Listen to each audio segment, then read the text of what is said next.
সন্দেশখালীর বিস্তীর্ণ অংশে গ্রামীণ এলাকার জমি দখল করে ভেড়ি নির্মাণ, জমিতে নোনা জল ঢুকিয়ে দিয়ে জবরদখল, গ্রামের মহিলাদের উপর নির্যাতন, হুমকি, বল প্রয়োগ সহ একগুচ্ছ অভিযোগ উঠে আসে। এই ঘটনায় স্থানীয় নেতা উত্তম সর্দার, শিবপ্রসাদ হ্যাকারকে আগেই গ্রেপ্তার করা হয়েছিল। তবে গ্রামের বাসিন্দাদের দাবি ছিল ঘটনার মূল মাথা হল শেখ শাহজাহান। প্রায় ৫৫ দিন নিখোঁজ থাকার পর মিনাখার বামনপুকুর এলাকা থেকে গ্রেপ্তার করা হয়েছিল শেখ শাহজাহানকে। সেই তদন্তের স্বার্থে সন্দেশখালীতে শেখ শাহজাহানের বাড়িতে গিয়ে হামলার সম্মুখীন হয়েছিল ইডির আধিকারিকেরা। এরপর থেকেই বেপাত্তা ছিলেন শাহজাহান। তারপর রাজ্য পুলিশ তাকে গ্রেপ্তার করে। তার সিবিআই হেফাজত নিয়ে দীর্ঘ টালবাহানার পর অবশেষে আদালতের নির্দেশে তাকে সিবিআই এর হাতে তুলে দেওয়া হয়েছিল।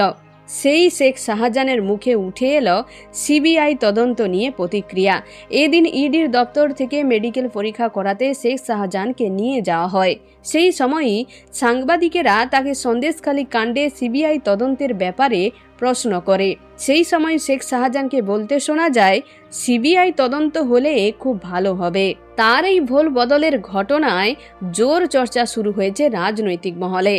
সন্দেশখালীর ঘটনায় মোট ৫টি অভিযোগ দায়ের করা হয়েছে। কলকাতা হাইকোর্টে মোট 5টি জনস্বার্থ মামলা দায়ের করা হয়েছিল। সেই মামলাগুলো একত্রে শুনছেন বিচারপতি টি.এস. শিবজ্ঞানম এবং বিচারপতি হিরণময় ভট্টাচার্যের ডিভিশন বেঞ্চ। এই বেঞ্চ গতকাল পুরো ঘটনা নিয়ে সিবিআই তদন্তের নির্দেশ দিয়েছে। তবে শেখ শাহজাহানের মন্তব্য, সিবিআই তদন্ত হলে ভালো হবে। কি ভালো হবে সেটা দেখার জন্য সময়ের অপেক্ষা। তো এখন এই পর্যন্ত, আবার দেখা হচ্ছে রাজনীতির পরবর্তী আপডেট নিয়ে। ধন্যবাদ।